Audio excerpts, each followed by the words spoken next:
Баршаңызға сәлем. Бүгін сіздермен өте дәмді әрі тез дайындалатын кекс дайындайтын боламыз.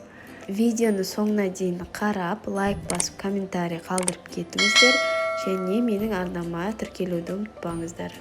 Ең алдымен айранымызға ас содасын салып, жақсылап араластырамыз. Ашыған айран болса да жарай береді.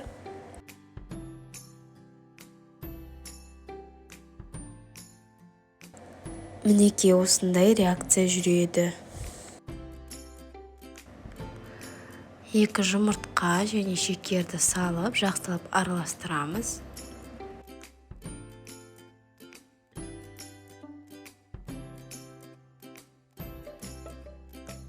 Содан соң ерітілген сары майымызды саламыз, араластырамыз.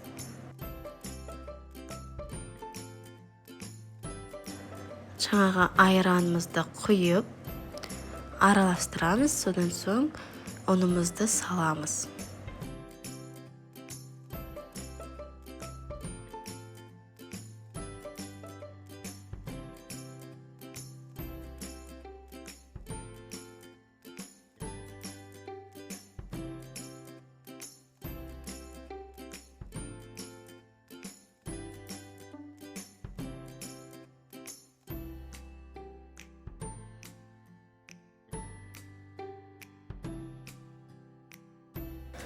Арасына осылай мейіз салсаңыздар болады, немесе начинкасына сгущенка салсаңыздар болады. Осылай 1,5-2 ас қасықтан салып шығамыз.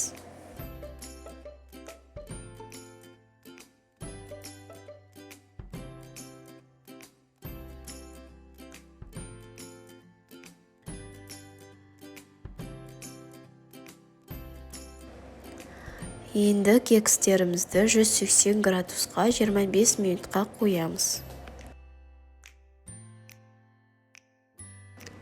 Мінекей кекстеріміз дайын, осылай әдемі болып көтерілді. Міндетті түрде жасап көріңіздер, өте оңай, тез дайындалады және барлығына ұнайтынына сенімдімін.